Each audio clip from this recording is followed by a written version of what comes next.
এই যে হ্যাঁ আপনি নিজেকে খুব চালাক ভাবেন তাই না? কেন? কি হলো? নিচে ম্যানেজার আমাকে ওরকম বললো কেন? কি বলেছে? আমরা এখানে হানিমুন করতে এসেছি, আর আপনিও বা আমাকে কি গো এসো গো বলছিলেন কেন? ও ও রেজিস্টার আমি মিস্টার এন্ড মিসেস লিখেছি তো, তাই। তার মানে? উনি আবার জোড়া ছাড়া ঘর দেন না, হানিমুন লস তো, সেই জন্য। আচ্ছা, এবার বুঝতে পারছি আপনার মতলবটা কি। আপনি যা আশা করছেন সেটা হবে না। আপনি নিজেকে খুব বুদ্ধিমতী ভাবেন না?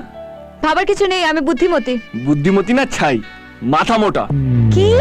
দেখুন, আপনার কাছে তো কানাকড়িও নেই, আর আমার কাছে দুটো রুম নেওয়ার মতন টাকা নেই। সেই জন্যই এই একটা রুমই নিতে হলো। 800 টাকা ভাড়া, 50-50, তার মধ্যে 400 টাকা আপনার, ঠিক আছে? দেখুন, আপনাকে আমি টাকাও দেব না, আর আপনার সঙ্গে একই ঘরে থাকবো না। আমি বারান্দায় শোবো।